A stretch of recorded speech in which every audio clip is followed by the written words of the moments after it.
Assalamualaikum warahmatullahi wabarakatuh. Kami dari kelompok 6 akan mempresentasikan tentang materi bisnis waralaba dengan saya sendiri, Reza Fatimatul Faiza, dengan NIM 2122114, dan 3 teman saya yang bernama Zerlina Erlina Febriana dengan NIM 2122123, Pipit Lestari dengan NIM 2122134, dan Meli Ardana 2122150. Franchise dalam bahasa Perancis memiliki arti kebebasan atau freedom. Namun di dalam bahasa Indonesia itu sendiri, franchise diterjemahkan sebagai waralaba yang berarti lebih untung. Lalu apa pengertian dari waralaba itu sendiri? Menurut Asosiasi Franchise Indonesia, sistem pendistribusian barang atau jasa kepada pelanggan akhir di mana pemilik merek franchisor memberikan hak kepada individu atau perusahaan untuk melaksanakan bisnis dengan merek, nama, sistem, prosedur, dan cara-cara yang telah ditetapkan sebelumnya dalam jangka waktu tertentu dan meliputi area tertentu.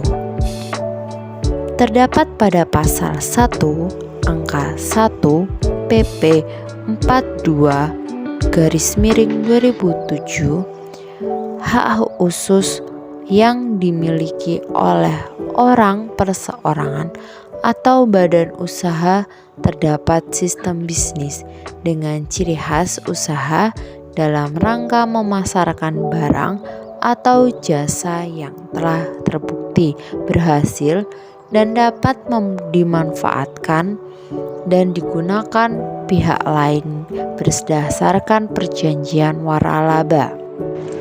Oke, untuk yang selanjutnya saya akan membahas tentang unsur-unsur bisnis waralaba.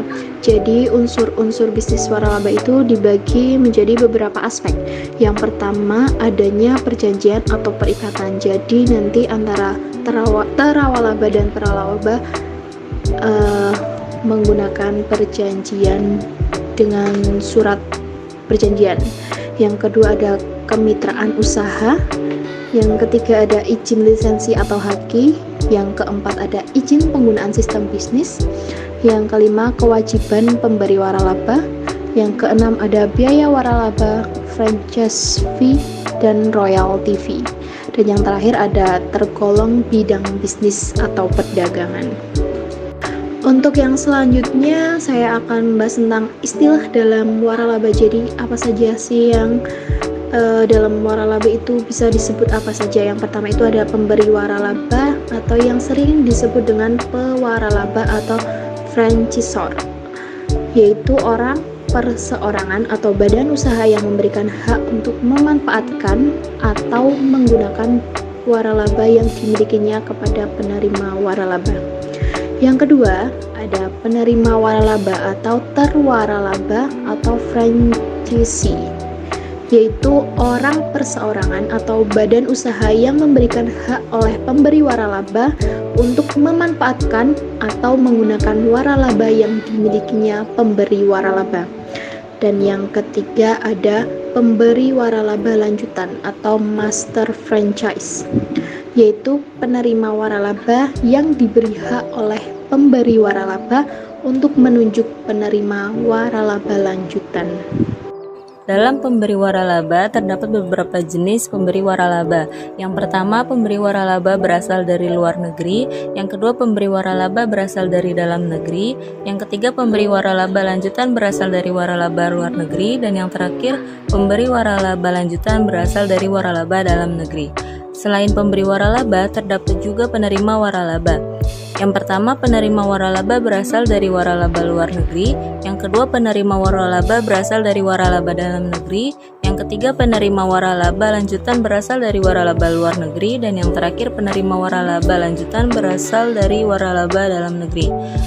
Pemberi waralaba dari luar maupun dalam negeri yang ingin membuat jaringan usaha waralaba di Indonesia harus terlebih dahulu mengurus izin usaha waralaba kepada Kementerian Perdagangan SIKI Ditjen Perdagangan Dalam Negeri, SIKI Direktorat Bina Usaha Perdagangan, AP Kantor Unit Pelayanan Perdagangan. Instansi tersebut akan menerbitkan surat tanda pendaftaran waralaba atau STPW khusus bagi pemberi waralaba asing, pemberi waralaba lokal, dan pemberi waralaba lanjutan yang berasal dari asing atau lokal.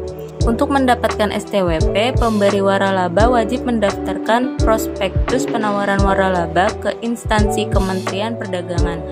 Prospektus penawaran waralaba adalah keterangan tertulis dari pemberi waralaba yang berisi identitas, legalitas, sejarah kegiatan, struktur organisasi, keuangan, jumlah tempat usaha, daftar penerima waralaba, hak dan kewajiban pemberi waralaba dan penerima waralaba.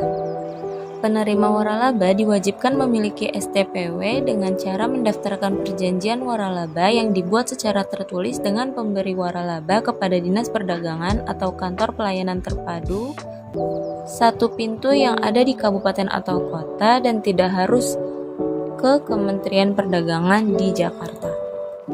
Lisensi bisnis waralaba, yaitu merek, contohnya Hard Rock Cafe, yaitu merek dan logo. Haki, contohnya Hard Rock Cafe, berupa pertunjukan musik, pameran foto, dan memorabilia artis. Kemudian, rahasia dagang berupa sistem bisnis, contohnya Coca-Cola. Paten atau patent proses, contohnya KFC dan McDonald.